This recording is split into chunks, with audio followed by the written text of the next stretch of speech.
All right, you guys, let's get started. Start off by saying Shabbat Shalom. Hope everybody's having a good evening so far. Hopefully your day went well. I know I look forward to the Sabbath. I don't know about you. So even if my day didn't go good, as long as that Sabbath come around, it's all good. All good from there. All right. And we all have to realize that Satan's busy. He's going to stay busy no matter what. He's going to stay busy even if you're doing good. He's going to stay busy even if you're doing bad. He don't stop his works for nobody. So you guys, we can't let him get us down. So that's why tonight's lesson, we're going to go into adversary,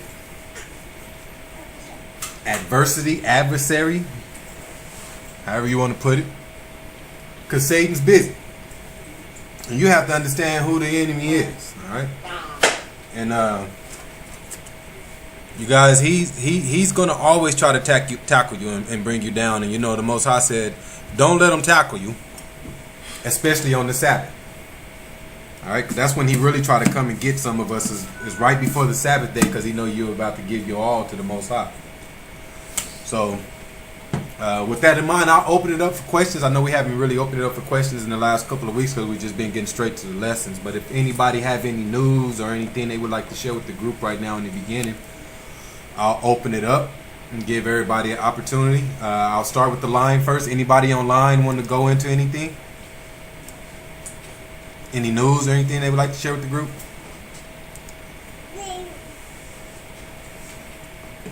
All right, nobody online? Anybody in the room want to go over some news or anything? Would like to share anything with the group? I will, about the whole MMR breakout that they're trying to put out here. Talking about the measles? Fighting into it. Okay. Yeah. That's what I was going to talk about. So I'm glad you brought it up. That was the one thing I was going to bring up. You know, there's a major outbreak right now for the measles. Started in Disneyland, I believe. And now they say on the West Coast it's picking up like wildfire. California, Arizona. Listen, you guys, you have to understand. We just finished the 12 tribes of Israel lesson over the last couple of weeks. Every tribe that got overtaken by the Europeans, what did the Europeans do to them? They diseased them. And what kind of diseases did they hit them with? The measles. The measles is the first thing. Measles is smallpox. So to hear the epidemic of measles coming back right now, listen, let's not be dumb. Who started the measles in the first place? Okay, so who started it again? It's the government. And you have to understand the mission behind the purpose this time around. This time around, they know a lot of parents are starting to reject the vaccinations. They know a lot of parents are sending their kids to school without the vaccinations, and they signing paperwork. So now the government says, all right, well, we're going to keep sending out all these viruses that are not kid friendly, and now we're going to see what your parents do. So with this measles outbreak here in Arizona, I know you have at least 4 schools that I seen on the news yesterday that's sending kids home. If they don't have their vaccination shots, they're sending them home and say they can't come to school for a couple of weeks until this dies down. So what does that do? It makes the parents say, well, no, I don't want my kid to be left out. So it makes the parent rush the kid to the droves and get the vaccination shot. That's what they want. So they're going to start excluding your kids if they're not vaccinated. So what is it going to do to you? Oh, well, I'm going to go get them vaccinated. No. What should we be doing? Homeschooling, right? Huh? Say it again. Why are we not doing it? What are we waiting on? Why are we waiting for one of our kids to get this deadly outbreak and something happens to our kid? Why are we waiting? I've been saying it for a couple of months now that we need to come together and we need to figure it out on how to start our own schooling for these kids. Our kids do not need to be in these school systems no more. All right? Just like I tell you guys, the moment the big boom happens, your kid ain't going to make it home. I hope you know that. If your kid is at school, which they will be because that's their plan, they're going to make the big boom happen while your kid is at school so the kid can run right to the yellow bus, and the yellow bus is going to take them right to the FEMA camp. Ask your kid tonight after the lesson, when they train you for the fire drills at school, how do they train you? You don't have no school training the kid. If something happens at school, go call your parent. They're teaching every kid, if something happens, go to the yellow bus, and then the yellow bus is going to take you to a FEMA camp, and then we'll call your parents. Y'all better look into it. Y'all better look into it. Something happens, you're going to have to go through the government to get your kid back. And then that's when they're going to say, hey, all right, you know what? How about how many kids you got in here in the University of Stadium? University of Phoenix Stadium? Because that's where they're going to take them. They're going to bus them to these big old stadiums and put them all in there. And then when you come to get them, they're going to tag you and the kids. And that's how the tagging is going to start. But these breakouts with the measles and all these different diseases, the government is doing this, you guys. And we have to understand the purpose of their plan. But let's not get caught up in it.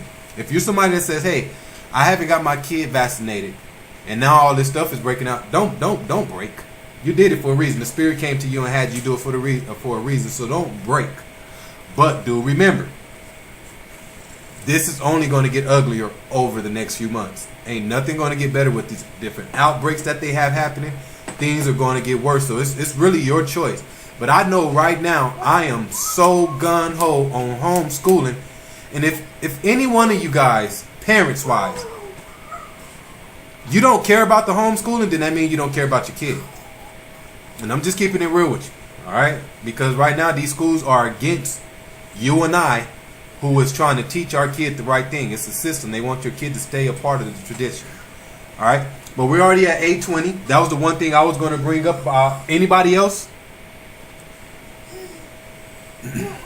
All right, we have about 15 people, so we'll go ahead and get started. Anybody else that gets on, they can just kind of catch up. But you guys, keep your eyes open. These different diseases that they're pushing out all of a sudden. Just 2 months ago it was RX, that was killing the kids? Now it's the measles. So, you know, these diseases are not just popping up out of nowhere in record numbers. All right? So with that in mind, like I said, we'll say shalom. All praises to Shabbat shalom. Shalom. All praises to the Most High. And tonight's lesson will be on adversary or adversity. So we'll go ahead and get right into it. All right. Give them the breakdown for adversary. We have adversary. It is an enemy or foe. One who has enmity at heart. The meaning of Satan. So adversary is an enemy or foe. Someone who has some type of hatred at the heart. And it says the meaning of Satan. So adversary means Satan. But it says an enemy or foe. Give them the Webster for foe. We have foe. It is an enemy in war, grudge, or malice against another. So adversary is an enemy or foe. And the word foe, F-O-E, means an enemy in war, grudge, or malice against another. So let's talk about this enemy in war. A foe is an enemy in war. This could mean a spiritual war. So when it says an enemy in war, it's not talking about somebody that's coming up to you and physically starting a war with you. See, this is what people get it twisted at. When they read stuff like this, they say foe, an enemy in war. Oh, well, nobody's trying to start war with me. So people automatically think they don't have no foes. I don't have no foes. I don't have no enemies because nobody's trying to start no war with me. Listen, this ain't talking about no physical war.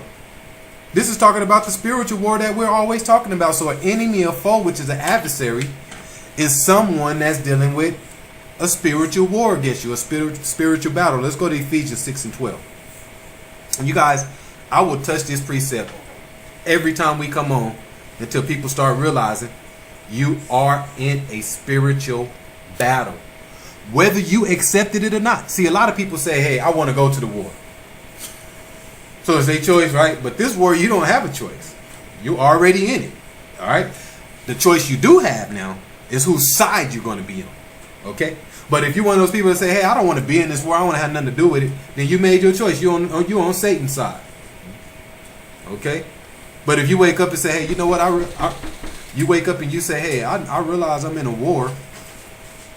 Now, I just want to battle and get on the right side.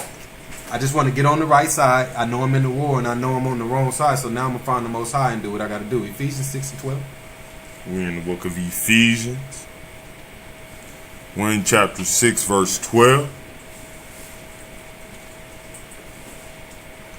And it reads, for we wrestle not against flesh and blood, but against principalities, against powers, against the rulers of the darkness of this world, against spiritual wickedness in high places. So we fighting against the spiritual wickedness in high places. This is part of the spiritual war. But today we're going to find out who else is an adversary towards you besides the government. See, this spiritual war we're in, it ain't just with the government. We're not just in a spiritual war with the rulers of the darkness of this world. See, what we just read in Ephesians 6 and 12 says, don't wrestle against flesh and blood. So don't worry about all the petty things that you people are doing in the flesh. You got a bigger fish to fry, which is the spirit. The government is taking y'all down in so many ways, and y'all don't even realize it. But like I said, today, we're going to find out that the government is not your only adversary. Okay? So that's what we're going to break down today. Who else is in this war with you or against you? All right, let's go to 1 Peter 5 and 1. And the only way you can fight the spiritual war is by knowing who your adversaries are. So once you break it down and find out who your enemy and your foe is when it comes to the spirit, now you can get on your P's and Q's and get on the humbug for a higher when it comes to fighting for him. Because now you realize who the enemy is. Go ahead. We're in the book of 1 Peter. We're in chapter 5, verse 1. And it reads, the elders which are among you I exhort, whom am also an elder, and a witness of the sufferings of Christ, and also a partaker of the glory that shall be revealed. So Peter says, hey, I'm an elder and I also witness the sufferings of Christ, which is the Messiah. We have to go through the same type of suffering he went through. All right.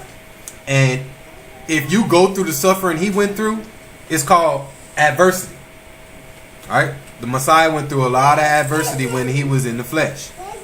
So we also will go through the same. All right. If we turn our life over and become like him, we will walk in the same footsteps as him, and we will have many enemies and many foes just like him. So that's why we're breaking this down tonight, to find out who those foes are. Because let me tell you something. If you turn your life over and become a new person, and you turn your life over to the Messiah and the Most High, 80% of the world hates you now. I don't care where you go. You're hated. Especially if you have the right spirit. But if you're fake about it, you don't really care too much for the Most High, then people going to love you. They're gonna support you. They're going to do whatever. But if you're following the Most High and following the Messiah the correct way, you're going to be well hated. Verse 2. Verse 2. Feed the flock of the Most High, which is among you, taking the oversight thereof, not by constraint, but willing, not for filthy lucre, but of a ready mind. Break it down. We have lucre. It is G147. Lucre is G147. And we have Yeah. Ahishra. Yeah, you got to get it all. Go ahead. Take your time with it, though. Ahishra. Erdos. Okay, that's Erdos. Erdos. Yeah, say it all together. Ahishra. Erdos. Okay, that's good. Okay. We're getting somewhere. Spell it for him. We have AISCHROKER.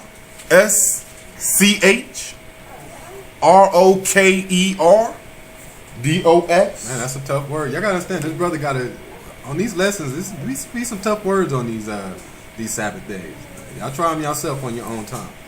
Go ahead. No joke. It is sordidly.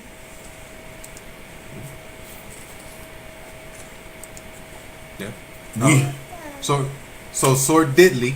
Now give them the Webster dictionary for lucre. we have lucre coming from the Webster. It says gain in money or goods, profit, usually in an ill sense or with the sense of something base or unworthy. So lucre is a gain of money or goods or profit in an ill sense or in some type of bad sense. You got that gain in a bad sense. And that's what sordidly means. Sordidly means to covet. Alright? Sordidly means to covet. Alright? So when people get money and they get a lot of goods and things, they start coveting after those goods and those material things. And the Most High says you're not to do that. Alright? So lucre means gaining money, usually in a bad sense. Verse 3. Verse 3, 1 Peter chapter 5, verse 3, and it reads, neither as being lords over the Most High's heritage, but being in samples of to the flock. So the Most High says we are to be examples to the flock. So if you're somebody that's teaching in this word, you must be an example. Alright? You can't be somebody that says I'm going to teach in his word, but then everybody, they go out on weekends, you're the first person they see at the club. Like, well, man, I thought you was teaching his word. You would say you the man of the Most High, and yet you the one opening and closing the club. Do you work here? Nah, I just like chilling. Well, man, you ain't the person I'm gonna follow then. Verse 4. Verse 4, and when the chief shepherd shall appear, ye shall receive a crown of glory that fadeth not away. Likewise, ye younger, submit yourselves unto the elder. Yet, all of you be subject one to another, and be clothed with humility. For the Most High resisteth to the proud, and giveth grace to the humble. So it says, submit yourselves unto the elder. Okay, whoever the elder is in your group, submit yourself, listen, and then subject yourselves to one another also. So nobody in your group or anywhere you go, nobody's better than the other person. That's what it means when it says subject yourself one to the another. Nobody has pride to where, oh well, I'm better than I'm better than Brother James because I know a little more. Nah, it says clothe yourself with humility. So if you clothe yourself with humility to where it humbles you out, now you don't have that mindset to where you think you're better than the next man. Now it's easy for you to subject yourself to the next person. All right, verse 6. Verse 6, humble yourselves therefore under the mighty hand of the Most High, that he may exalt you in due time. Give him exalt. We have exalt, G5312. Exalt is G5312. And we have hoopsa.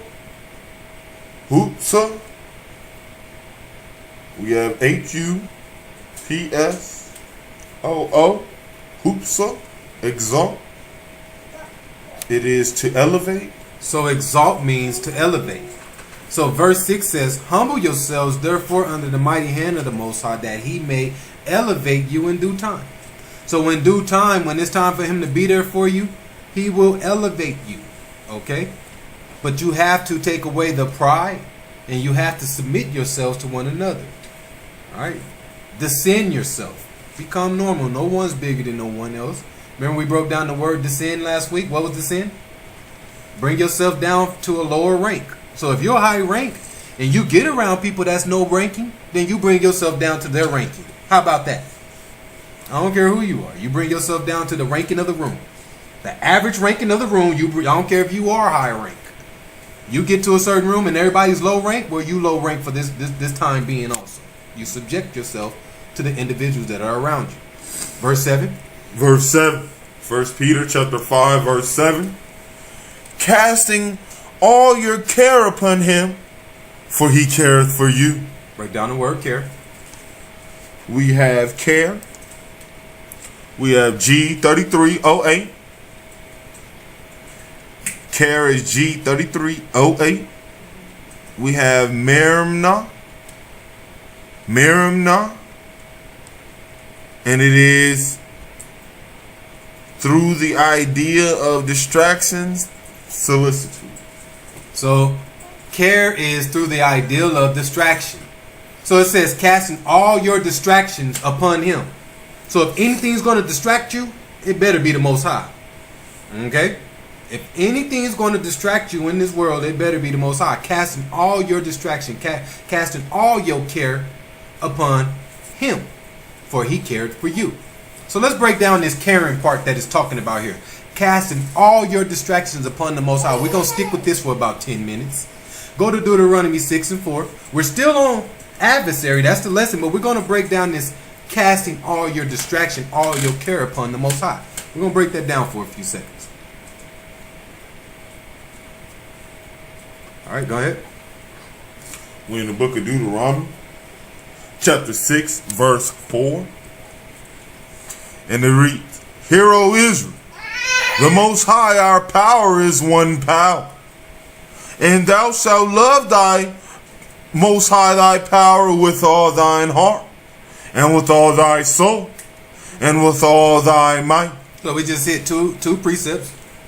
1 Peter 5 and 7 says, Cast all your care upon the Most High. And now Deuteronomy 6 and 5 says, And thou shalt love the Most High thy power with all thine heart. All thine heart. Break down the word love. We have love. It is H157. Love is H157. And we have ahab. And it is to have affection. All right. So love, which is ahab, is to have affection. So affection. Okay. Break down the word affection in the Webster. We have affection. It is feeling or emotion. So the word affection is feeling or emotions. Okay. Read 6 and 5 again. We're in Deuteronomy chapter 6 verse 5, and it reads, And thou shalt love the Most High thy power with all thine heart, and with all thy soul, and with all thy might. Break down with all. So it says, and with all thy soul. Break down with all right there. We have with all. It is H3634.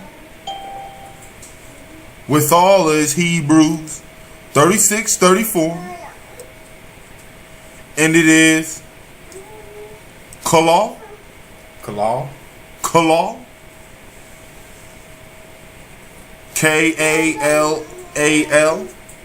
And it is to complete. So with all, Hebrew meaning kalal, means to complete. So let me read it again. Deuteronomy 6 and 5 says, And thou shalt have affection for the Most High thy power with all thine heart, and with complete all thy soul and all thy might. So it says, if you shall love the Most High with all thy heart, so all your affection, okay, and then it needs to be complete. Complete means perfect, right? Mm-hmm. Isn't that what complete means? Perfect. Read the Strong's again for complete, because we didn't finish it all. H3634. Read it again. Kalal. What is it? To complete. Kalal, to complete, make perfect. So kalal, H3634 means to complete, make perfect. So if something is perfect, what does that mean? So if I got something that's sitting here, what makes it perfect? Can anyone open floor? Well, what makes it perfect though? What do you have to do to make it perfect? If you took a test at school, how did that test become perfect? 100%, right? Say it again. 100% means perfect. So right here, if it says, and thou shalt love the Most High thy power with all thine heart and with all thy soul, which means perfect, it says give 100% of your affection towards the Most High.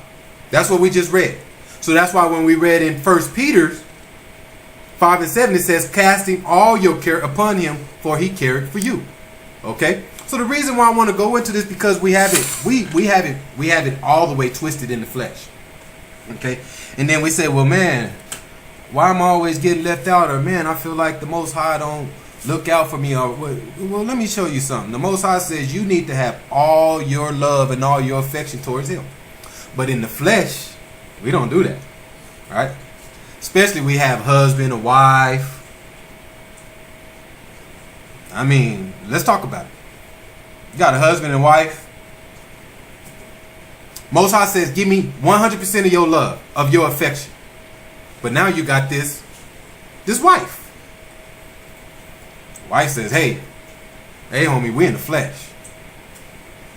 I need that love. And not only do I need it, I need all of it. So now the woman is harassing you for your time and your affection. And that's not what the Most High said. So now we're going wrong. Because people don't understand that in the flesh, in the relationship. Especially if the man all of a sudden turns and wakes up and become a new man. And he starts putting all his time into the Most High, day in and day out. He wake up the Most High. He wake up at 5:30 the Most High. He go to sleep at 1:30 in the morning the Most High. So now the woman is starting to say, hey, we don't watch our movies like we used to. We don't go out like we used to. You always in the Bible. You always doing this. You gonna find some time for me? Well, you know the answer should be no. You want to come sit down here with me and get in this book with me? How about that? Because according to my salvation, the Most High told me to give 100% to him. Affection and love. Not give him 60% and give you 40. Or give him 40 and give you 60. He didn't tell me to do that. Okay? And then same, vice versa, other way around. If a woman gets into the truth and her man really ain't into the truth, and she's always taking off, going to lessons, now he's like, what are you doing? You know, it just becomes a jealousy thing. Well, you always in the Bible, or you always with your group. Why are you always with the sisters? Why are you always with the brothers? Wasn't you with the brothers last night till 1 o'clock? Now you going over there again with the brothers? Yeah, the Most High told me to do this all the time. With 100%. All the time. Because the Most High made a journey for me. And just because you don't understand my journey doesn't mean I'm going to mess that up. Let's go to Proverbs 7 and 1.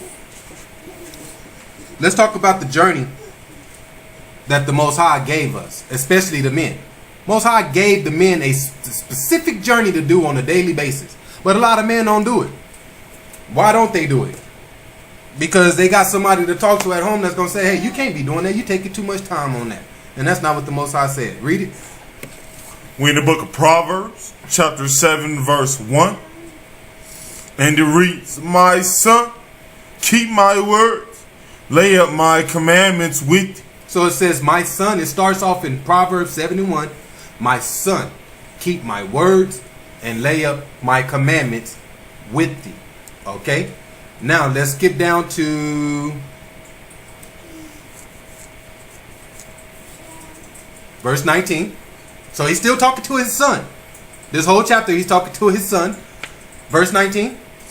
We're in the book of Proverbs, chapter 7, verse 19. It says, for the good man is not at home. He is gone a long journey. He had taken a bag of money with him and will come home at that day appointed. So the Most High started this chapter off saying, my son, keep my words and lay up my commandments with thee. So it's letting you know this chapter that we're reading is dealing with his commandments. That's what it started off with. Verse 19 says, for a good man is not at home. A good man, which is a righteous man, he is not at home. He is gone on a long journey. What's his long journey? He is out every day, most of the day, teaching, talking to people in the word for the Most High. He don't care who it is. He don't care. It could be a teenager.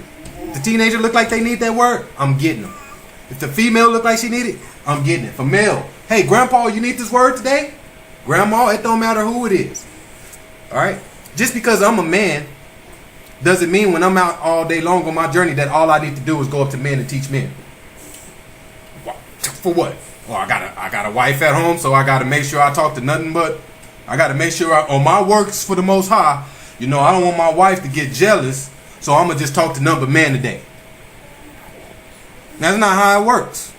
Most High says he goes on a long journey, he takes a bag of money with him, and he will come home at the day appointed. Means he comes home when it's fit for him. Not when the wife says, hey, it's 6, it's dinner time, you should have been home an hour ago. No. I come home when the Spirit says you're done. And if the Spirit says you're done at 2 o'clock in the morning teaching, then that's when you come home. Verse 21. Verse 21. When in Proverbs chapter 7 verse 21, with her much fair speech, she caused him to yield. With flattering of her lips, she forced him. So she forces him to do the opposite of what the Most High tells him to do. The Most High says, go on your long journey, go teach, come home at appointed time. But no, with her fair speech, women, they know how to get to men. They know how to lay that guilt trip. So they cause the man to yield. Now the man is not doing. What does it mean when it says cause him to yield? He's supposed to be on his long journey. Remember what the very first 7:1 says. This is a commandment. So now you're causing him to yield on the commandment that the Most High told him to do. What's the commandment of the night? The long journey. And with her flattering lips, she forces him to stop. So after a while, he would just say, you know what? I ain't going to even go on my long journey. I'm going to just stay here and do what you want me to do. Let's find out what it says if you stay there and do what she wants. Verse 22. Verse 22. He goeth after her straightway, as an ox goeth to the slaughter, or as a fool to the correction of the stock. So if you go after her way and not the way that the Most High told you, your journey, which is the commandment, but then you say, you know what, I'm going to give up my journey and I'm going to go her way. It's like you're like an ox taking yourself right to the slaughterhouse, walking after her ways.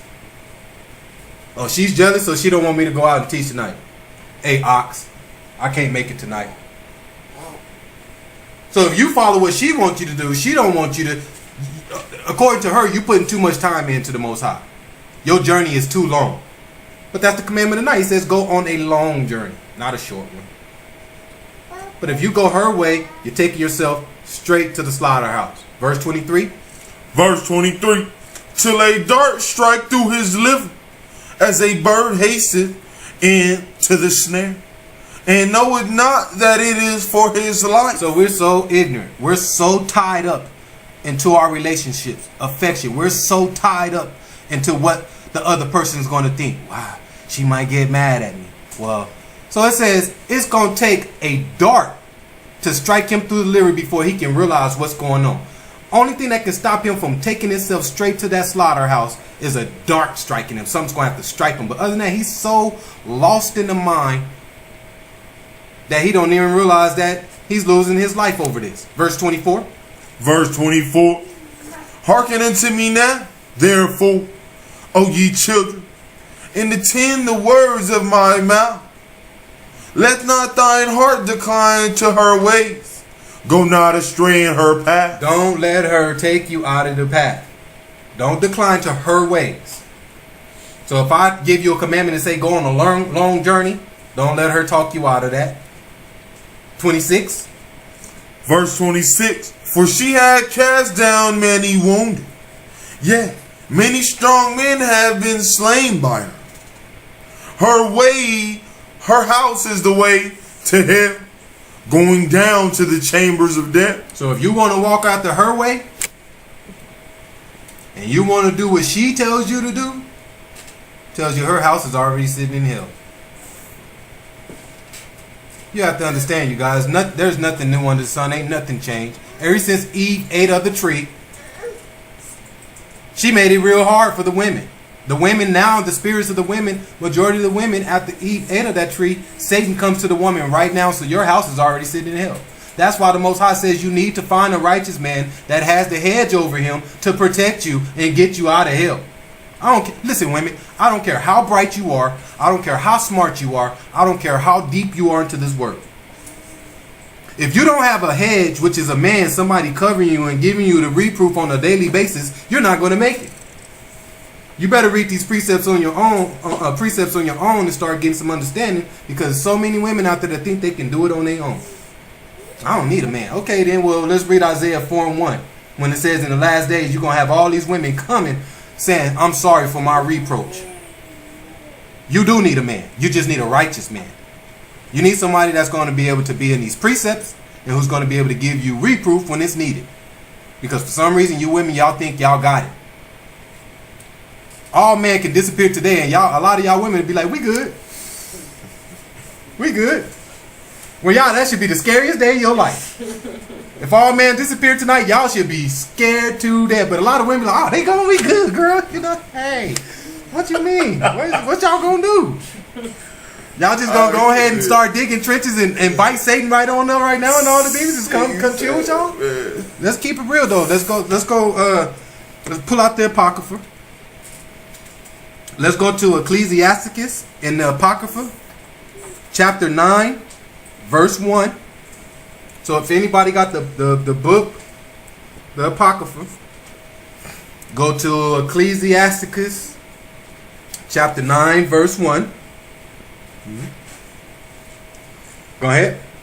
We're in Ecclesiasticus, chapter 9, verse 1. It says, be not jealous over the wife of thy bosom, and teach her not an evil lesson against thyself. So don't bring in the jealousy feeling. Fellas, it says don't be jealous against thy wife. So when you bring in the law of jealousy against your wife and acting stupid, now you give her a reason.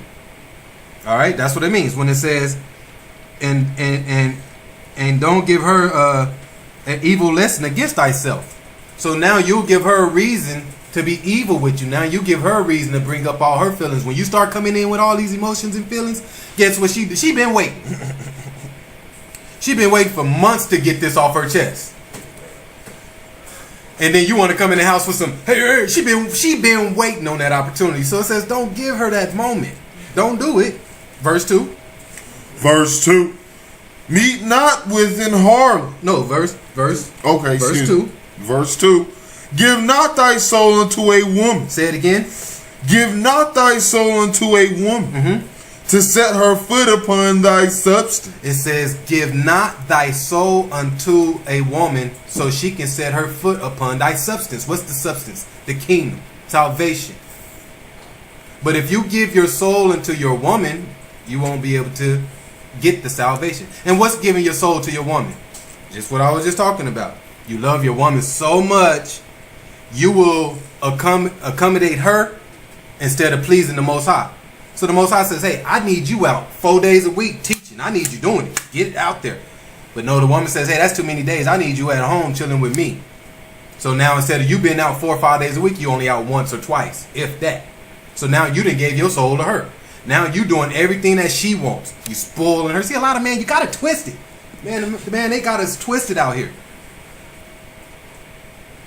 Women is raised up. Oh, you got to treat me like a queen.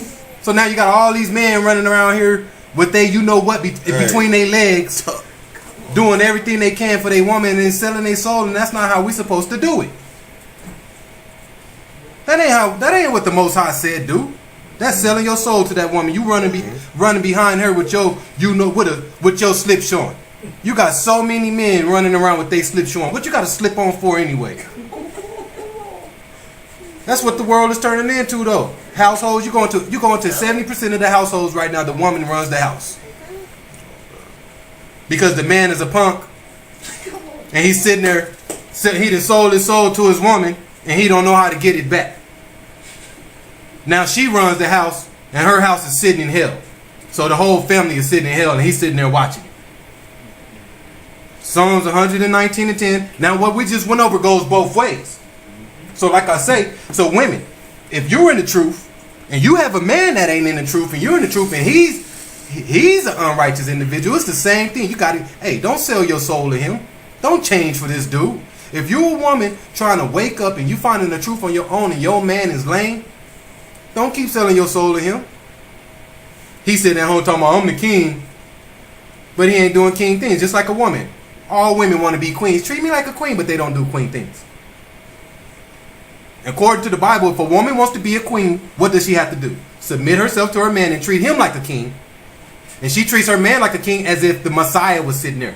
See, women, that's what y'all don't understand. Women, you are to submit yourself to your man and treat him as if the Messiah was sitting in front of you. So the way you treat your man is the same way you would treat the Messiah. How about that? You gonna come home yelling at the Messiah? You gonna come home and tell the Messiah, hey, I got a problem with the way you did that. No, you're not the Messiah. You know you're not. You're gonna give the Messiah all respect and all due time. And then that's how your man can turn to you and say, hey, you know what? I knew I was wrong on Monday and you took it like a champ. You still gave me respect. Now he can turn around and give you queen respect. That's how it works. But a man is not going to, well, all right, hold on. He's not supposed to. A man is not supposed to give a woman queen respect until she treats him like a king. That's how it works. But we've been taught in the flesh it's the opposite way. We've been taught in the flesh, hey, you better treat her right. What you mean? I'm the king.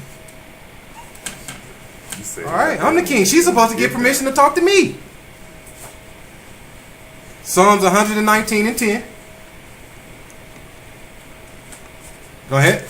We're in the book of Psalms 119 and 10. It says, with my whole heart have I sought thee.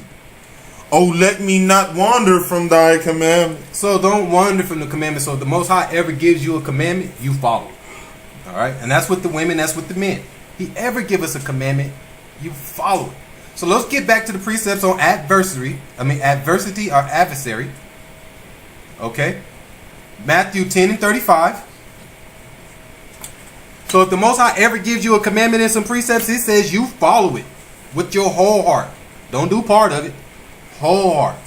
And we just found out tonight, affection or love, if you have any type of affection or love, you're to be giving 100% of that to the Most High.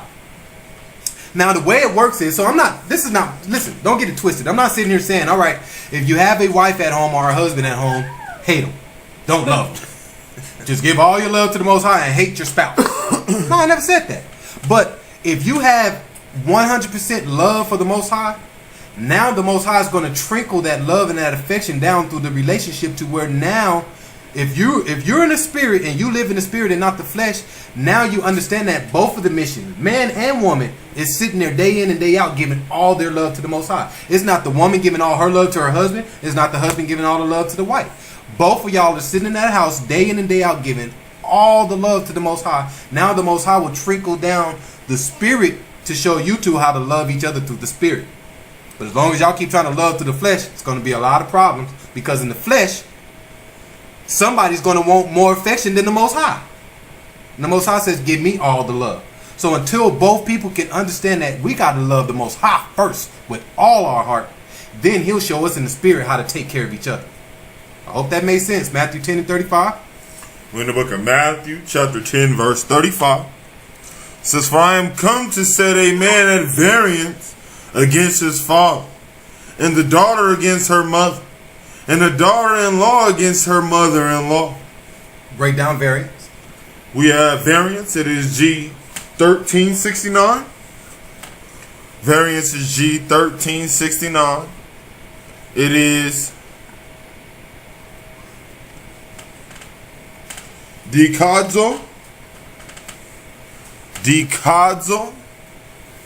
and it is to make a part, that is sunder, alienate, set at variance. So variance, to make a part, sunder, to alienate. Break down sunder. We have sunder, it is to part, to separate, to divide, to disunite, in almost any manner. So sunder is to divide in almost any matter. So it says, for I come to set man at variance against his father, and a daughter against his mother, and a daughter-in-law against the mother-in-law. So Christ, the Messiah, says he come and set variance in the household. Why? Because you people don't know how to do it. So I got to come and set variance so y'all can get in the spirit. Because flesh-wise, y'all are got it twisted. So I got to come in the spirit. So like me, for example, I've been walking up in the spirit. So flesh-wise, I'm a real different character. People come around me and they be like, man, you kind of rude. No, I'm not. I live in the spirit. I don't care about what y'all care about in the flesh. He's already set the variance with me. He's already set me apart on certain things. I don't feel like that about that. So don't come to me whining about certain things in the flesh, because the Most High has already set me at variance. I already know what I should be looking for. Verse 36. Verse 36. And a man's foes shall be they of his own household. He that loveth the father or mother more than me is not worthy of me. And he that loveth son or daughter more than me is not worthy of me. This is why he set the variance. People are like, why is he so rude? Why would the Messiah come and set a variance in the household? Because he don't want you loving the father, your father. He don't want you loving your mother. He don't want you loving your daughter. He don't want you loving your wife. He don't want the wife loving her husband more than him. So this is why he came and set the variance in the flesh. So you can learn how to put all your love on him. Read 36 again. Verse 36. Matthew chapter 10. And a man's foes shall be they of his own household. What's a foe? Read adversary again. Give him the definition of adversary. Adversary, an enemy or foe. An enemy or foe. Give him the definition of foe. An enemy in war. An enemy in war. So remember, we broke down Ephesians 6 and 12 where it says we're in a spiritual war. And in order for you to succeed in the spiritual war, you have to realize who you're fighting in the spirit. We already broke down we're fighting the government, right? But you remember in the beginning of the lesson I said we're fighting more than just the government, right? So what we just read right here in Matthew 10 and 36, it says a man's foe, a man's adversaries shall be they of his own house. So a man is spiritually fighting the demons in his own household. But if you don't realize it, you'll never win. Why don't people realize it? Why don't people realize that their foes is in their own household? Why don't they ever realize it? Because they have so much love in the flesh. All this affection, love in the flesh. Oh, all right, that's no big deal. The man can see the foes in the house fighting him spiritually, but he has so much love in the flesh to where he'll overlook it. Oh, okay, that's no big deal. And just let it go. Instead of saying, the Most High set a variance in this household. And hey, guess what? Y'all better get y'all act together. Y'all my enemies. Y'all battle me in the spirit. And I'm trying to teach y'all, you know what? I'm going to give y'all a few more warnings. And you can't shape up, you got to go. Family or not. Mom, dad, wife, teenage son, teenage daughter. If you can't get on the same page I'm on spiritually, you got to go. You notice I didn't even mention friends, because friends, you ain't even close right now on this. If a friend ain't spiritually, and if they ain't trying to follow the Most High, they don't even have a chance. At least family, you have so much love for family in the flesh, you'll keep trying, you'll keep trying, you'll keep trying. Alright? 1 Timothy 5 and 14. We in the book. Let him get there. So listen, he says, anybody that loves his mother, his father, or his daughter, or anybody more than him, then is not worthy of him. So it's not worthy of him if you love other people more than him. You got to give all your love and your affection to the Most High and to the Messiah. Listen, I know it's hard. It sounds hard, but it really isn't. Because if you live in the spirit, it's really easy. But if you live in the flesh, it's hard. So let me put that out there for you today. If you have a problem with what I'm saying, that means you live in the flesh. But if you can see where I'm going with this and you understand it, then that means, hey, you have a chance here because you know how to live in the spirit. And we all know the Most High says the flesh ain't gonna make it in the kingdom. Come judgment day, if you still living in the flesh, you ain't gonna make it. We went over that last week, where it says the flesh soweth what it reaps, and then the spirit reapeth what it sowed. All right, the spirit reapeth. So whatever you do in the spirit, your whole life. So your whole life, if you're living in the flesh, then when judgment day come, that's what you're going to reap.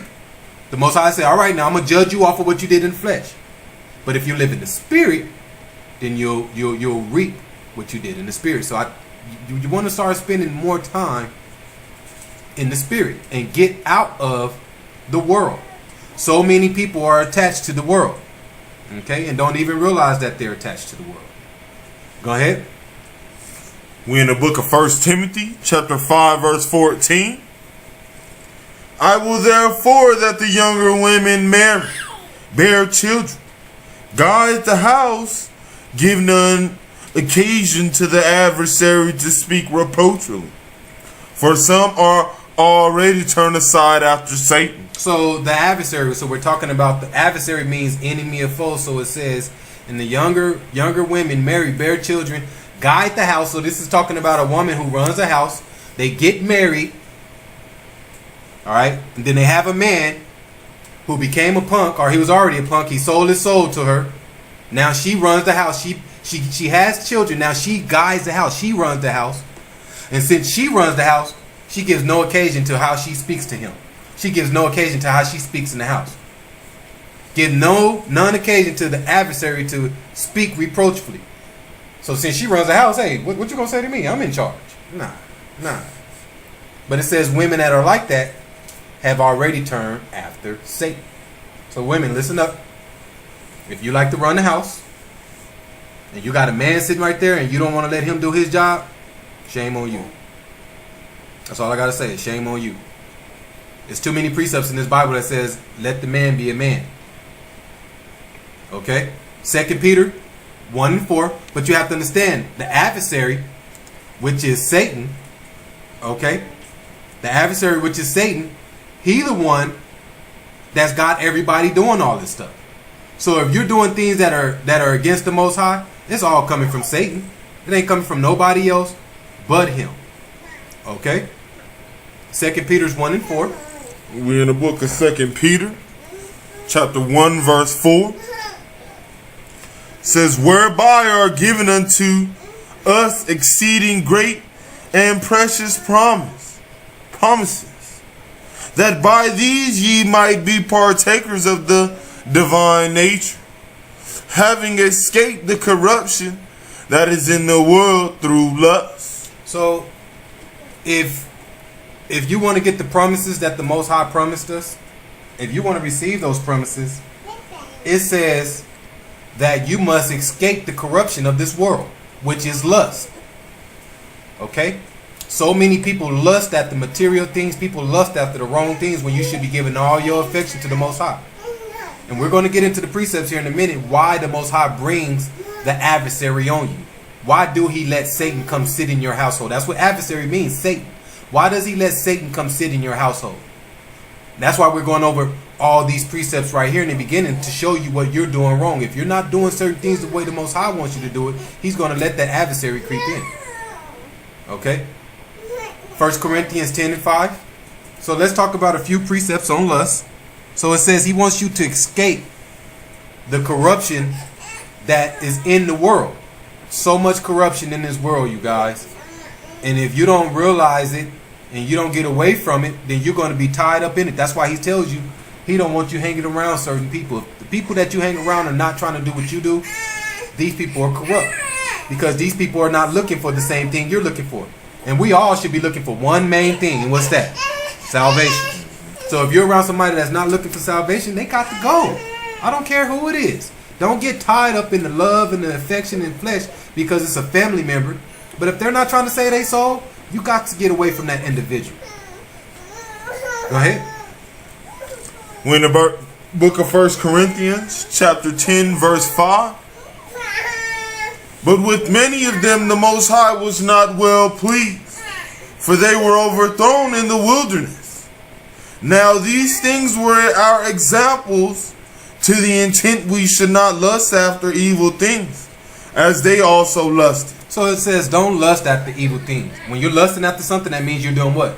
You're that 100% you got over here for the Most High. You start lusting for something, that 100% starts going down, right? Because you're lusting after something else. But it says they were overthrown in the wilderness, and it says now these things were our examples. What was our example? So it's showing you right here when Moses had took the children of Israel in the wilderness, they kept lusting after other things. After the Most High was showing them miracles, Red Sea, water, everything. these people were still lusting after the idols. So what did the Most High do to the people in the wilderness? He took them out, scattered them, took them out. So it says, let this be an example to you people that are living today. People that are living today, that should be an example for you not to do what they did in the wilderness. Because if you do what they did in the wilderness, I'm going to do the same thing to you that I did to them. So that's our example. He already put example out here. Don't lust like they did in the wilderness. I'm going to make an example out of you like I did them. So don't do the same thing. Give the definition for lust. We have lust. We have so many examples. The Bible is a correction guide. But don't people want to follow it the correct way? If you follow the Bible the right way, you will correct yourself in so many ways. All right? Go ahead. Lust. It is sinful longing, the inward sin which leads to the falling away from the Most High. Read it again. Lust, sinful longing, the inward sin which leads to the falling away from the Most High. So just like I said, so if you're with the Most High, you got 100%. And then the moment you start lusting for something, it starts pulling you away from the Most High. So now that 100% goes to 80%. Then you lust after something else, now that 100%, now that 80% goes to 60%. And it just keeps going down. And now, if you're lusting after all these material things in the world, where's the Most High? 10%? That's not going to make it. 50% is not going to make it on Judgment Day. How about this? 90% is not going to make it on Judgment Day. He says by Judgment Day you must be perfect. That's what a righteous person is, right? Then we go over there a couple weeks ago. If you want to become righteous, you have to become perfect in all ways. You have to get rid of all sins by Judgment Day. Listen, guys. Hey, he observes your every move. So if he still sees 1 or 2 sins in you, he's going to dock you for those points. So come Judgment Day, you're going to have to pay the time for those sins. That's just how it works. Okay? Colossians. Did you read all that? Read 1 John 2 and 15. So you guys, the reason why I continue to go into these type of precepts is because so many people live in the flesh to where they can't take themselves out of the flesh and see in the future. They can't take themselves out of the flesh to see the importance of the spirit. So that's why you guys always hear me talking about the spirit. And tonight we're talking about the affection, because I see it too much and I even experience it. To where the flesh is doing everything it can to hold me back from the Most High. It seems like the more I try to put my time into the Most High, the flesh, somebody in the flesh is trying to pull me out of it. Well, you're doing that too much. Why don't you cancel one of your lessons? Why don't you? No, if anything, I should be adding more lessons. Okay, Colossians 3 and 1. Oh, my fault. 1 John 2 and 15.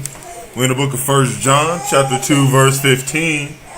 And it reads, love not the world, neither the things that are in the world. If any man love the world, the love of the Father is not in him. For all that is in the world, the lust of the flesh, and the lust of the eyes, and the pride of life, is not of the Father, but is of the world. So it tells you the world is not of the Father. And if you love the world, and if you love anything in this world, that means anything. If you love anything in this world, you're not of the Father. So that's why it's time for you to start releasing all the materialistic things that are in your world. But so many people, we covet after our cars. We covet after our clothes. We covet after our houses, shoes, which is part of the world. He says, love not that stuff. And so many people take it lightly, as if it's no big deal. And he's watching every move, every step you do, every move. He's watching it. Verse 17. Verse 17. And the world passeth away, and the lust thereof. But he that doeth the will of the Most High abideth forever. So you can't take the stuff with you. All the materialistic things that you're lusting after in the flesh, it's going to pass away after time. But it says the Most High, he lasts forever. So if you're lusting after all this stuff in the flesh, and then come Judgment Day, all that stuff is going to go away, and he's going to be sitting there right there waiting for you. So why are you going to wait for Judgment Day to try to change? Change now. Get rid of it now. It's not going to come Judgment Day when you realize, oh man, I got court today. It's going to be Judgment Day. A lot of people, it's going to be Judgment Day. Oh man, it's Judgment. It's court day today. Man, let me go get rid of this stuff, man. It's going to be too late. It's going to be too late. Colossians 3:1. That's why you got to work on it now, you guys. And that's what fellowshipping is about. And that's what studying is about. That's what fellowshipping in this word with each other is about. To keep our sword sharp. To keep our knowledge sharp. We bring the information to help each other save souls. Like I say, if you're around somebody and they don't care about saving their soul, deuces. You play Chris Brown and you get out of there. You don't even got to play the lyrics. We all know we don't listen to the lyrics of Babylon no more. But you can sure play that beat and throw up the 2 fingers and get up out of there. Because if you play that beat, somebody going to know it means deuces. All right, 3:1. We're in the book of Colossians, chapter 3, verse 1. And it reads, if ye then be risen with Christ, seek those things which are above, where Christ sitteth on the right hand of the Most High. Set your affection on things above, not on things on the earth. That means anything. Okay? If ye then be risen with Christ, so if you now say, hey, I found Christ, seek those things which are above. So now you seek all things that are in heaven. You don't care about nothing in the flesh. This is a test now. Because so many people say, oh yeah, I found the Messiah. I found Christ. Okay, so do you only seek for things above? Or are you still following this stuff in the flesh? Because if you're still seeking for stuff on the earth, then you ain't found Christ.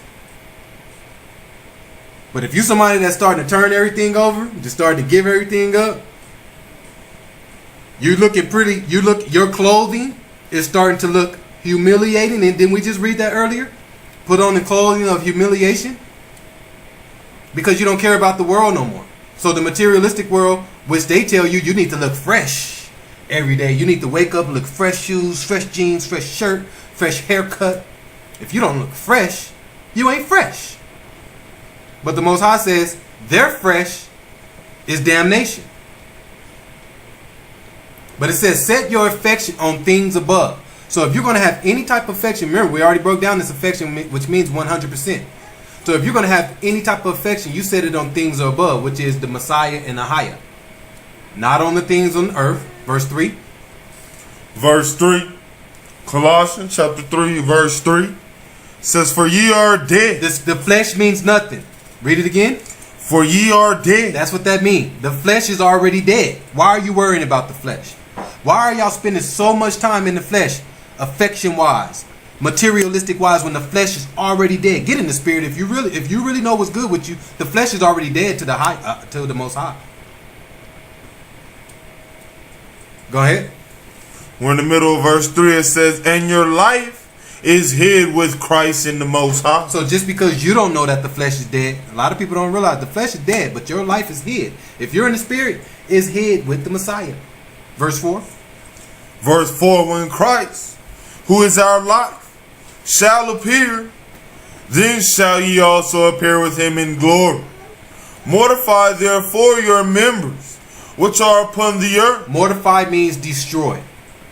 Destroy therefore your members which are upon the earth. Variance. Destroy them. Get rid of that flesh. Destroy those members.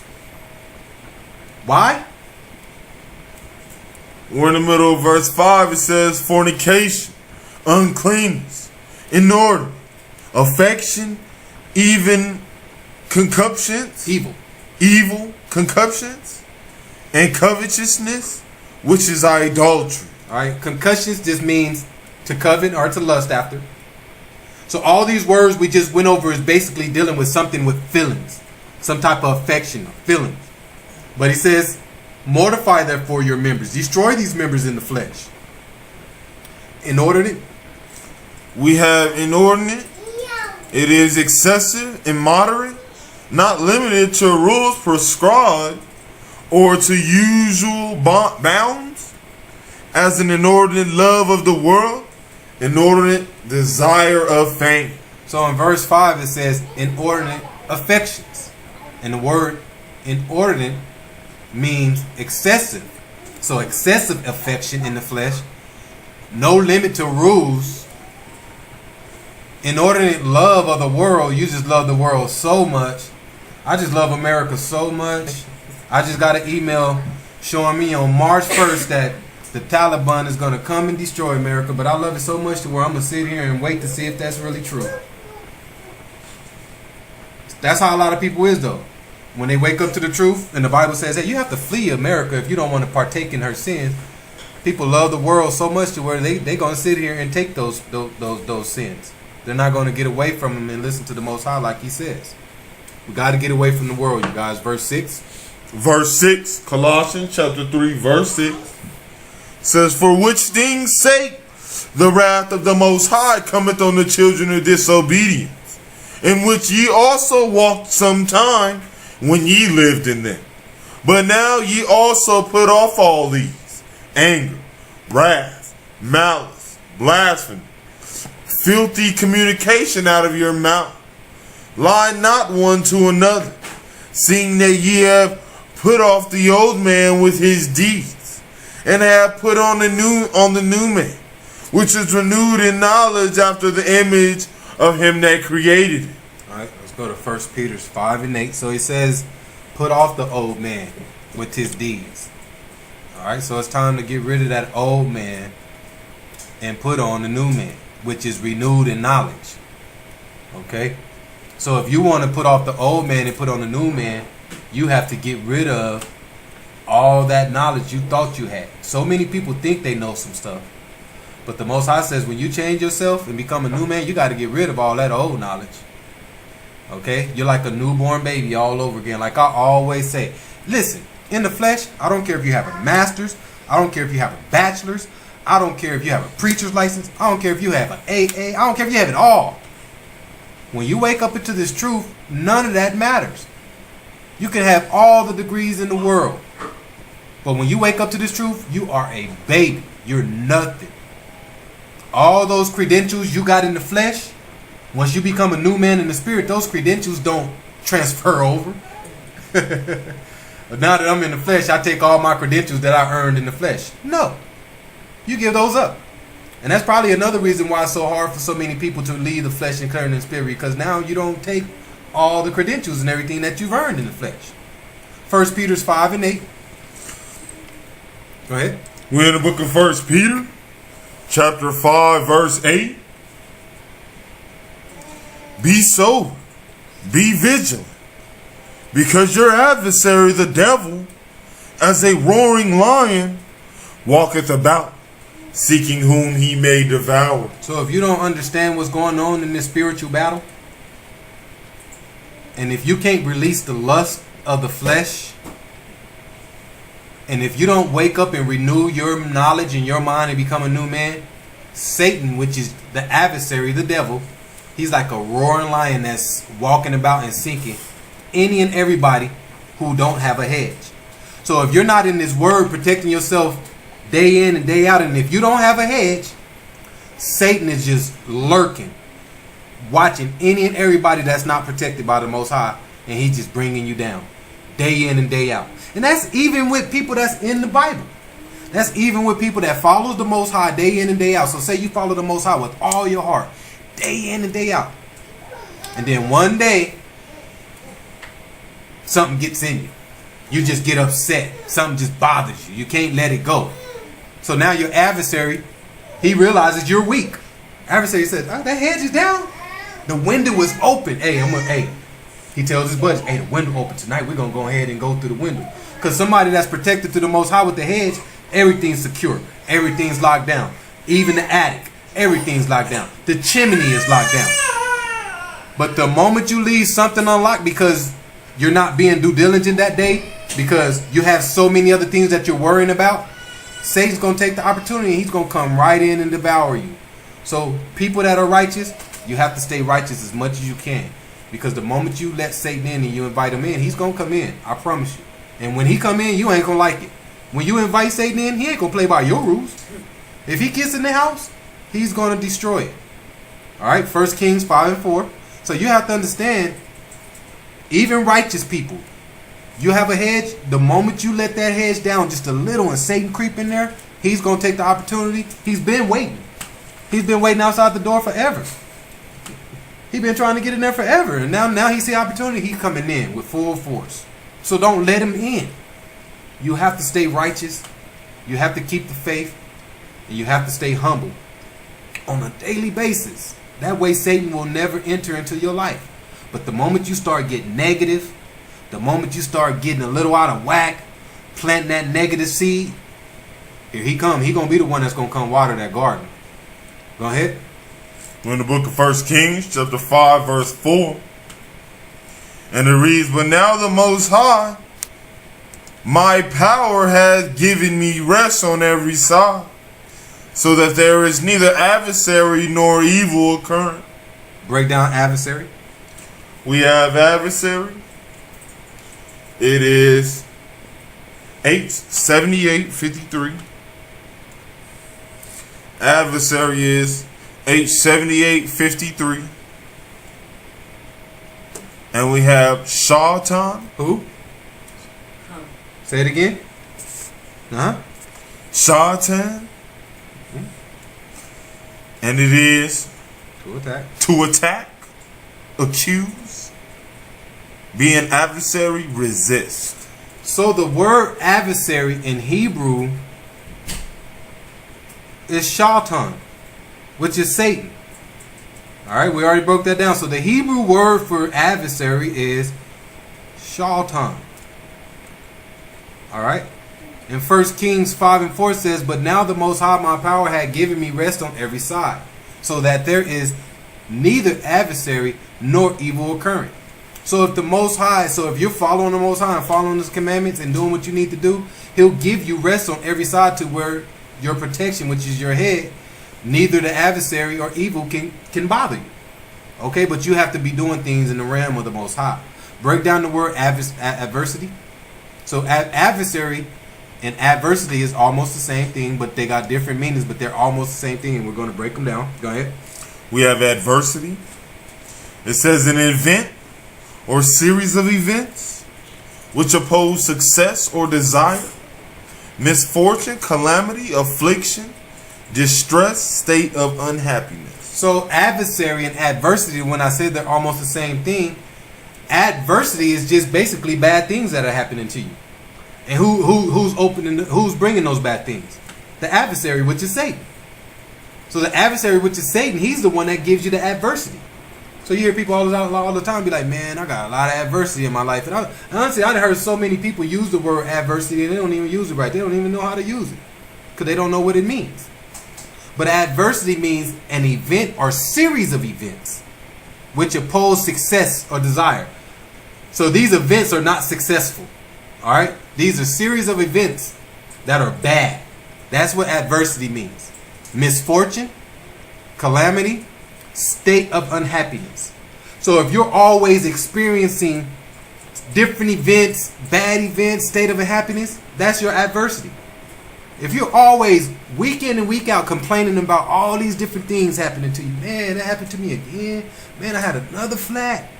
Man, you always kind of in a state of unhappiness, that's adversity.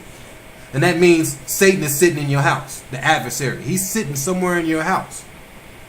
So that means it's time to change things. If you somebody that's having all these series of events that are not successful, it's time to change something. It's time to go look in the mirror and say, "All right, Ahaya, what am I doing wrong?" Guess what? We got that pride. Too many people got that pride to where they can't go look at themselves in the mirror, all right, and call themselves out. Ain't too many people gonna look in the mirror and say, "You know what, man, I sinned yesterday, man. That was bad. That looked ugly in front of everybody. Let me change that." Too much pride. And then the bad thing about it is the next man can't even come tell you. The brother can't even come tell you. If you're doing something wrong, the brother can't even come and say, "Hey, you know what, brother? I've been watching you the last couple of weeks. You kind of slipping on that." "What you mean?" "Man, you don't know what I be doing on my own time." "Okay, my fault. You know what I'm saying? But you should be able to take constructive criticism from anybody around you, your brother, because we all love you. We also supposed to be what? Subjective to one another. So if we're subjective to one another and we're humble to one another, we should be able to come talk to one another and tell each other that you're slipping without the other person getting offended. And then you should be able to go look at your own self in the mirror and give your own self constructive criticism. Okay? Hebrews 13:1. So when Satan brings you down, if you doing things right and you go to a higher and you stay patient, he'll bring you right back up. Because listen, Satan's he's going to get to you one way or another. I don't care how protected you is. He's going to find a way to creep through that house. You can have just a crack in the window. You're like, Satan came through the crack? But once he do get in there, okay, once he do get in and he tries to bring you down, then you just turn it over to a higher and leave it with him, and the higher will bring you right back up. But you have to turn all your care. You have to give all your affection, all your love to a higher in order for him to back you the moment you get in trouble with Satan. But if you ain't giving all your affection and all your love to the Most High, the moment Satan gets in your corner in your house, Most High gonna say, you got to deal with that dude. You got to deal with that lion on your own. 13:1. We're in the book of Hebrews, chapter 13, verse 1. Says, let brotherly love continue. Be not forgetful to entertain strangers. Thereby some have entertained angels unaware. Remember them that are in bonds, as bound with them, and them which suffer adversity, as being yourselves also in the body. Marriage is honorable in all, and the bed undefiled. But whoremongers and adulterers the Most High will judge. So it says, remember them that are in bonds. It's talking about your people who are humble and that are going through afflictions. Like the Messiah did when he was in flesh. When the Messiah was in the flesh, he was in bonds. He was going through a lot. So it says, remember them that are in bonds, as bonds with them, and them which suffer adversity. So the people that are in bonds, we suffer adversity like the Messiah did when he was in the flesh. We go through we got serious events that keep coming up, but then you keep the faith in the higher and he'll help you with those events. So I never said just because you have a hedge, you will never get the series of events. You're going to get the events. Even when you go out. So just because your house is protected, when you go to work and go to other places, guess what? Those events going to be sitting there waiting on you. But it's a test. Most High said, I want to test him today to see how he going to handle this event. Is he going to give in to Satan, or is he going to turn to me and be patient and let me deal with Satan? Because if he turn to me and be patient and walk away, I'll come deal with Satan. But if he sit there and try to fight with Satan and try to battle Satan, he going to get tore up. This is how easy it happens. But remember them that are in bond that suffer adversity, as being yourselves also in the body. So all y'all are one body. That's why verse 4 starts off saying marriage is honorable in all. You guys are in a marriage. Subject yourselves to one another. Okay? So remember them that are in bond. So I have to remember the afflictions of. So if I see brother CJ going through something like we read last week, I gotta have compassion for the brother. I gotta figure it out, help him get through it. But he also has to want to get through it himself. We're all on one team. We're all one body. Verse 5. Verse 5 says, let your conversation be without covetousness, and be content with such things as ye have. For he has said, I will never leave thee nor forsake thee. So conversations got to change. Conversations got to change. You can't be gathering up with people and talking about somebody that just left.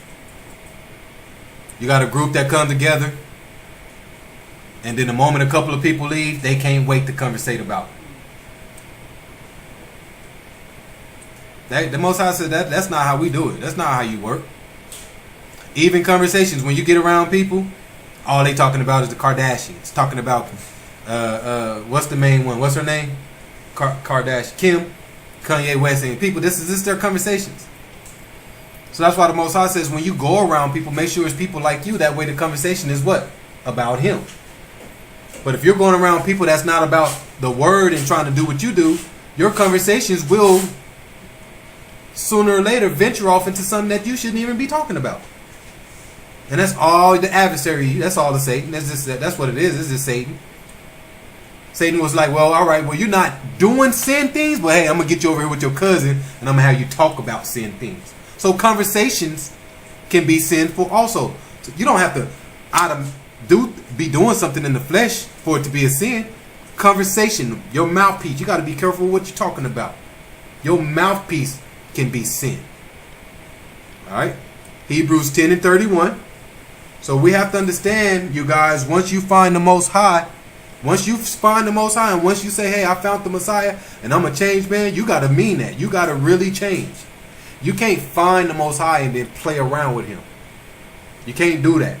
It's not like a relationship. You found a man you love and then you treat him good for 2 years and then for the next 5 you treat him just however. No, the Most High, once you find him and you say you love him, it's forever. Verse 31. We're in the book of Hebrews, chapter 10, verse 31. Says, it is a fearful thing to fall into the hands of the living Most High, but call to remembrance the former days, in which, after ye were illuminated, ye endured a great fight of affliction. So it says, it's a fearful thing to fall into the hands of the Most High. It's a fearful thing to find this truth. Once you find this truth and you really find out who the Most High is and the Messiah is, and you find out what's going on, it's a fearful thing. Why? Because once you find this truth and then somehow you back up out of it, your punishment, your damnation is going to be tenfold versus somebody that never found the truth. That's why you have so many people that you try to go to and get the truth and try to wake them up. They be like, you know what? I don't care about the truth. I'd rather not even know. You got so many people that say, I'd rather not even know the truth, because they know once they hear that truth and they start hearing it a lot, they got to start following it. It's a fearful thing to fall into the hands of the Most High. Okay? Break down the word illuminated. We have illuminated. It is G5461. Illuminated is G5461. And we got Fotizo, P-H-O-T-I-Z-O, Fotizo. And it is to brighten up, enlighten. So illuminated is brighten up or lighten. So people who are woke up to the truth, people who get out of darkness, means what? They've been enlightened. Okay? So it says, but call to remembrance the former days in which after your former days, after you were enlightened, ye endured a great fight of afflictions. So once you endure a great fight of afflictions, now he can enlighten you. Now he can wake you up to the truth because you know how to endure this. Okay? What's endure again? Anybody know? Let's break down endure for people that don't know. Give them the definition of endure. Yeah. We have endured. It is to last, to continue in the same state without perishing, to remain, to abide. So endure means to last, to continue in the same state without perishing. So somebody that's continuing to go through adversity, going through things keep coming up. Like I say, the children of the Most High, you're going to have adversity.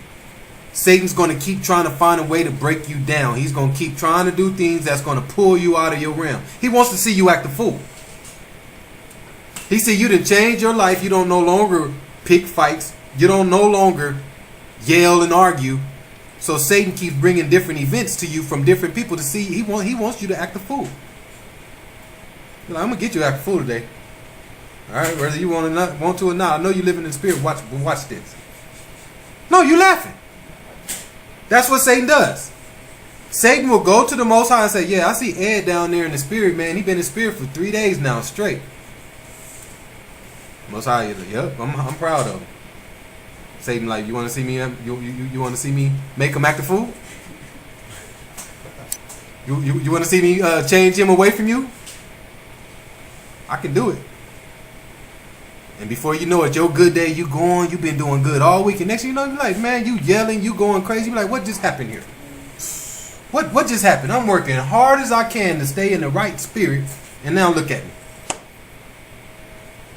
But remember what I said though. Who's the adversary? It could be somebody right in your house. So you working hard to save your soul and not act ignorant with angry, but then somebody right in your house the moment you come home. It can be your oldest daughter, it can be your oldest son, it can be the wife, it can be the husband that's going to take you out of that realm and make you act a fool. So that's why everybody in the household has to what? Have all their love and affection towards the Most High.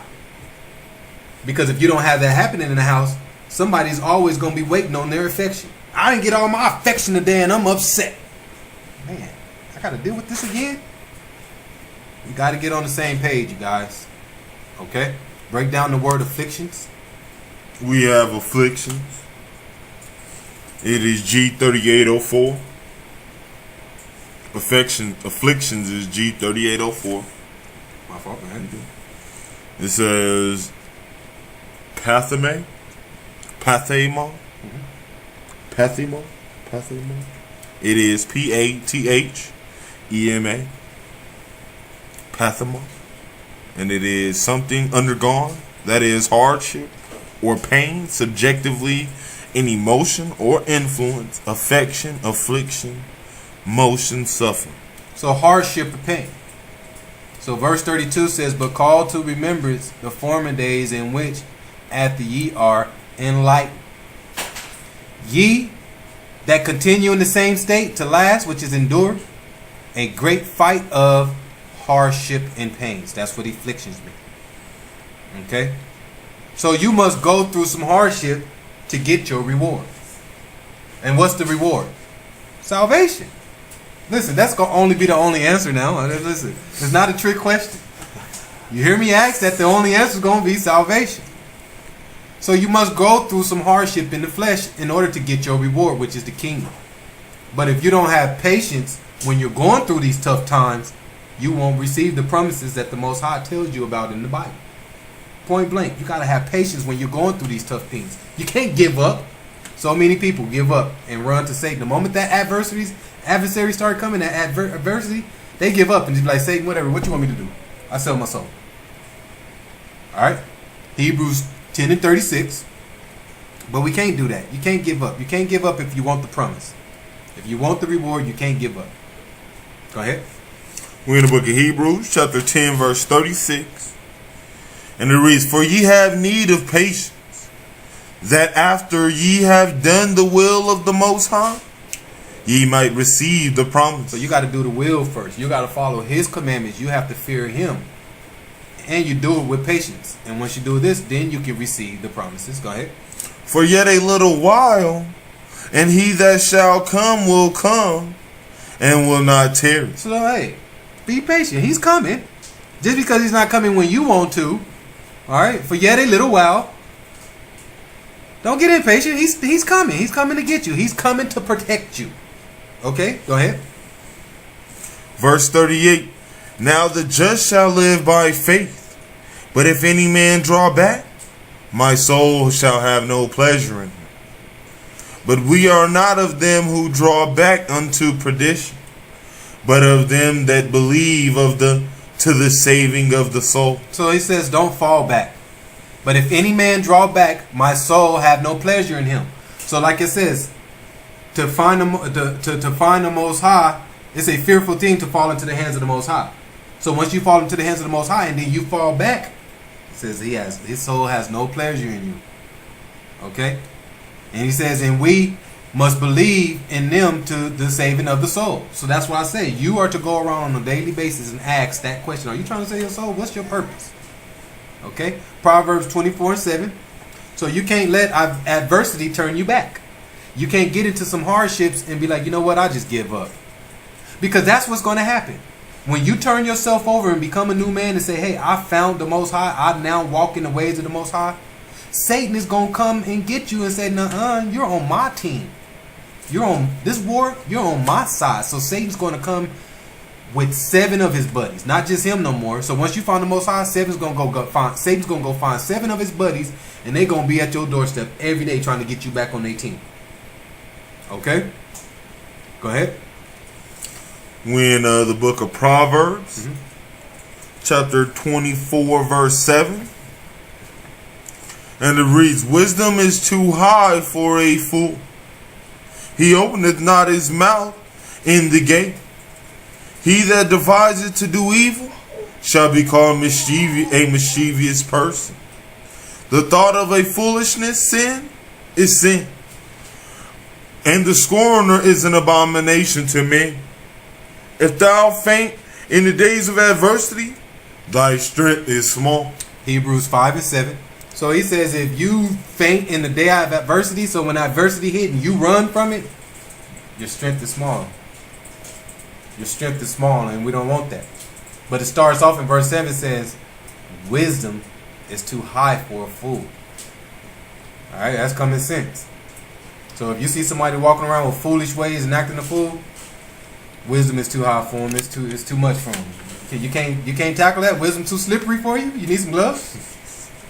That's all that means. You can't hold on to it. Hebrews 5 and 7. We in the book of Hebrews, chapter 5, verse 7. Who in the days of his flesh, when he had offered prayers and supplications with strong crying and tears unto him that was able to save him from death, and was heard in that he feared, fear. Though he were a son, yet he learned obedience by the things which he suffered. And being made perfect, he became the author of eternal salvation unto all them that obey him. So this is talking about the Messiah. It says when he was in the flesh, he gave up prayers and supplications and strong cryings. Alright? Why? Because it was heard that he feared. The end of verse 7 says it was heard that he feared. That's the key. Once you start fearing the Most High, now you're on your way. But even though he was a son, he still had to learn his obedience by the things which he suffered. So the Messiah, he had to learn his obedience by the adversity that he went through in the flesh.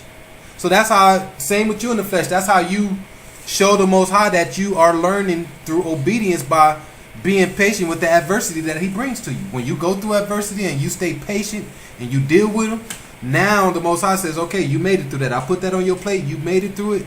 Now you're learning your obedience through the things that you're suffering. Instead of giving up, you're working your way through it. Okay? Hebrews 6 and 3.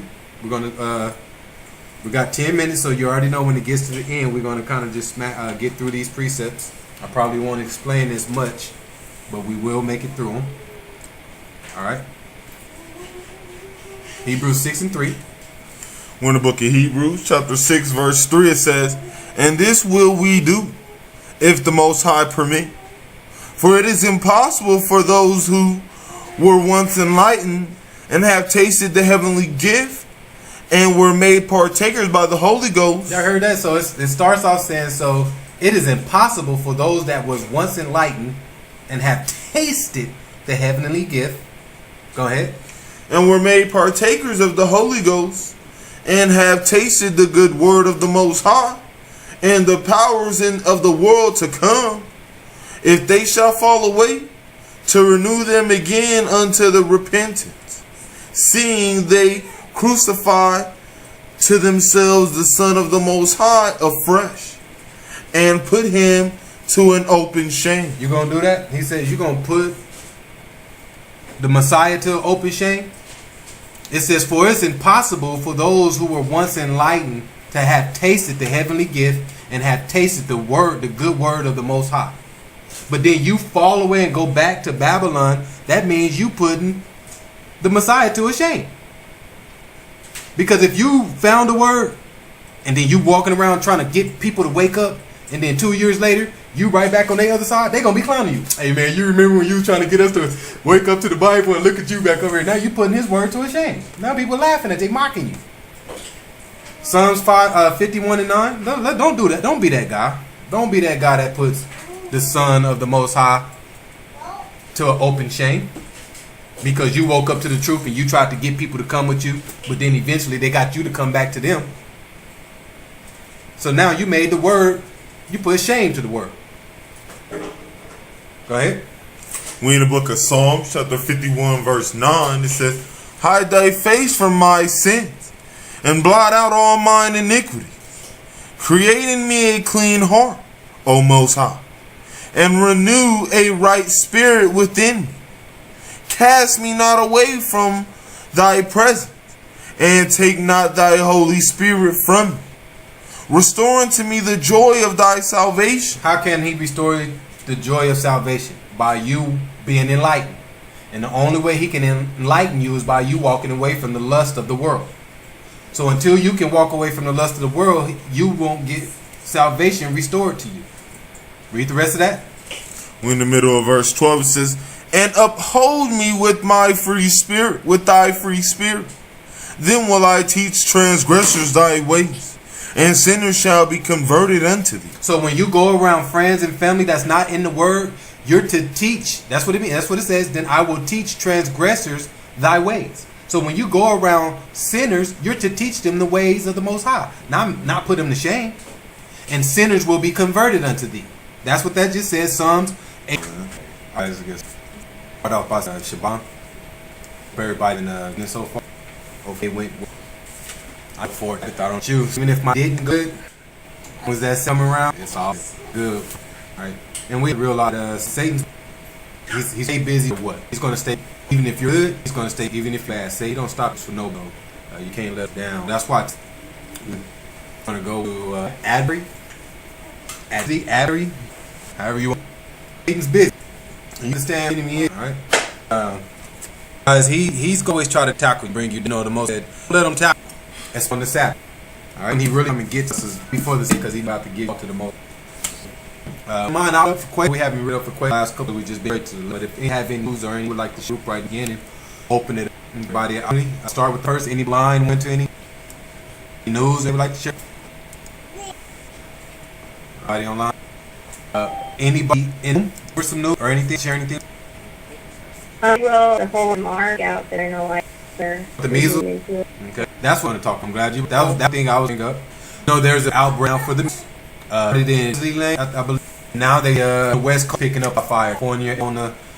Listen, you have. We just well tried to listen last couple. Tried that got opened by peens, wearing peens. They mean what disease is it? The measles team. The small. So to hit the epidemic measles back right now. Let's know who started in the first. So who again? It's the you have to under mission line, purpose time around. They know a parent or to reach the nation. They parent they school without the nation. They sign work. So in the government, right? Well, we're sending out these viruses are not friendly. Now we're going to parents do measles. Here's Arizona. You had forced. I seen news just sending kids if they're vaccinated. They're home and come to school a couple of weeks to die. So what makes the parent? Well, no kid to be low. It makes the kid to vaccination. That's what they want to start including kids if vaccinated. So what is you? I'm gonna go get it. So what should we homeschool? Huh? Yeah, why are we not? We waiting on? Are we waiting? For our kids deadly, something happens. Why are we saying it for months now? They come together. We need to figure out on how our own schooling these kids. Kids do need to be school system. All right, just like you guys. The moment the boom, all right, you got started. Start saying shalom. Hope you have a good evening and your day well. I know I look to the side. I know about you. If my day go good, don't have it come. All good, all from there. Y'all have to realize that Satan busy. He's gonna stay no matter. He's busy. He's doing good. He's busy. He's doing his work body. So you guys, we can get us. So tonight's lesson, we're going to adversary versus adversary. I'm going to put it because say you have to know who he is, and you guys, he's going to always attack you and down. And you. So I said, don't tackle you, especially on. That's when try to cut some of us. It's right Sabbath day. You're all side. So. With that, opening lessons, I know really opening lessons in a couple of weeks going to get stressed. And anybody new thing they will share with the ground, if you I'll open up, give every opportunity. I'll line body on one to go thing. Anything they work the group? Right, nobody. Body in the room want to go loose? Would like to with the group? I know about the NF break if they're trying to cut out here. Talking about Yeah. what I was going about. So I brought it up. That's the one's going to bring. You the major break right now. Measles. Start in Disney, I believe, and say on those it's like Wild California, Arizona.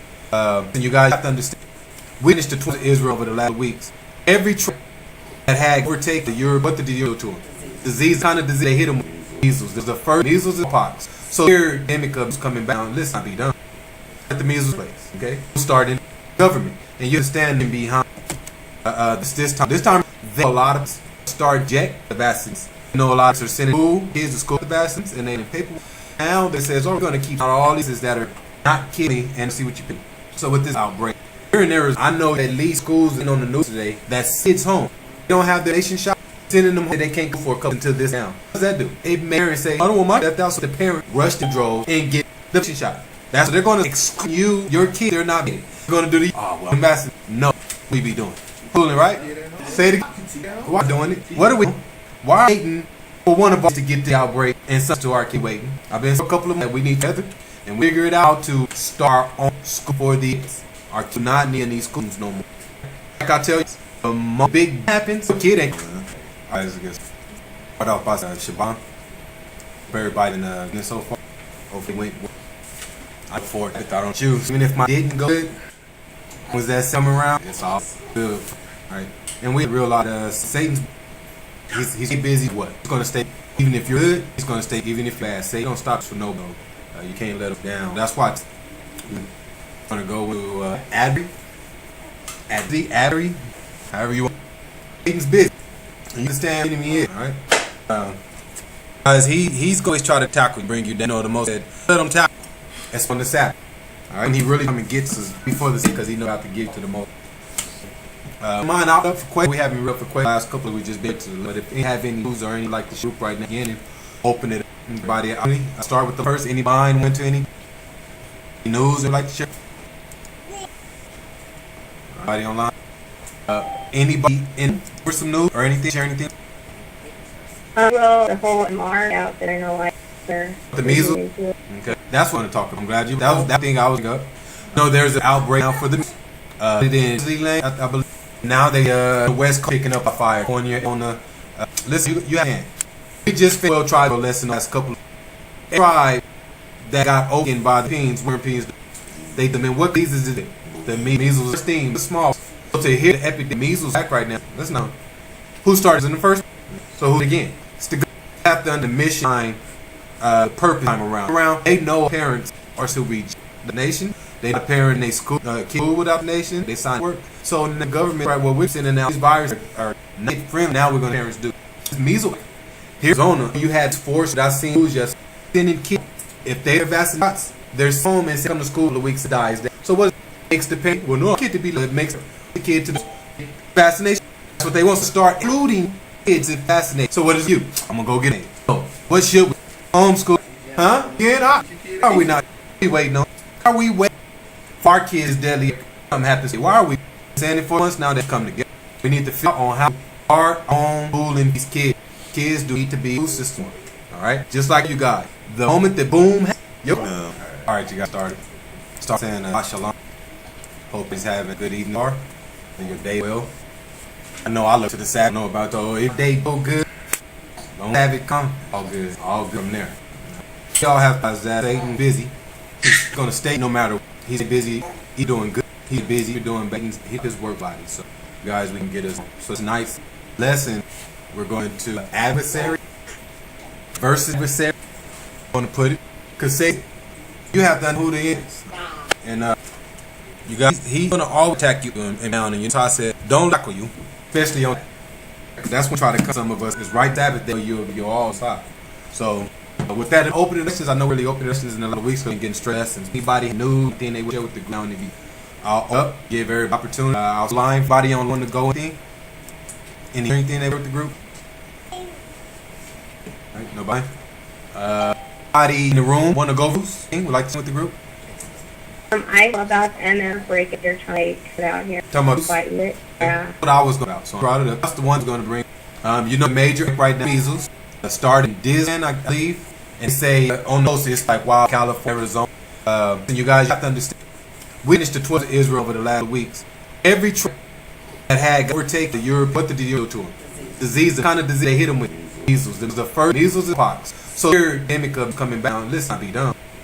At the measles place, okay? Starting government, and you have to stand behind this time. They a lot of start jet vaccines. You know, a lot of are sending kids to school with vaccines, and they in paper. Now that says, "Oh, we're going to keep all these that are not kidding and see what you pick." So with this outbreak, here and there is, I know at least schools and on the news today that kids home. They don't have the nation shot. Sending them home, they can't go for a couple to this down. What does that do? It makes parents say, I don't want my death out, so the parent rush to drove and get the nation shot. That's what they're going to exclude your kids. They're not they're going to do the ambassador. No, we be doing. Pulling right? Say it again. Why doing it? What are we? Why waiting for one of us to get the outbreak and some to our kid waiting? I've been to a couple of them that we need together, and we figure it out to start on school for these. Our kids not near these schools no more. Like I tell you, the most big happens, the kid ain't. Alright, this is good. Shaban. For everybody so far. Hopefully went. I look forward to it. I don't choose. Even if my didn't go good, because that same around, it's all good. Right? And we realize Satan's he's busy. What? He's gonna stay even if you're good. He's gonna stay even if you're bad. Satan don't stop for no. You can't let him down. That's why I'm gonna go to Adversary, however you want. Satan's busy. You understand what the enemy is, alright? Because he's always try to tackle you, bring you down. The most let him tackle. That's when it's happening. Alright? When he really gets us before the sin, because he knows how to get to the most. Mine out up for questions. We haven't real for questions. Last couple we just been to. But if any have any news or any like the group right now, again, open it up. Anybody start with the first. Any mind went to any news or like to share? Anybody online? Anybody in for some news or anything? Share anything? Well, the whole MR out that they're no like The measles. Okay, that's what I'm talking. I'm glad you. That was thing I was up. Oh, there's an outbreak for the in New Zealand, I believe. Now they West Coast picking up like fire. California, Arizona. Listen, you have. We just failed try to listen us a couple. Tribe that got opened by the Europeans. They been what diseases is it? The measles, the small. So to hear the epidemic measles right now, that's not who started in the first. So who again? It's the after under the mission purpose time around. They know parents are to reach the nation. They parent they school kids without the nation. They sign work. So the government right. Well, we're sending out viruses are not friendly. Now we're going to parents do it's measles. Here's Arizona. You had the force that I seen who's just sending kids. If they're vaccinated, they're home and come to school for the weeks and dies. So what makes the parent? Well, no kid to be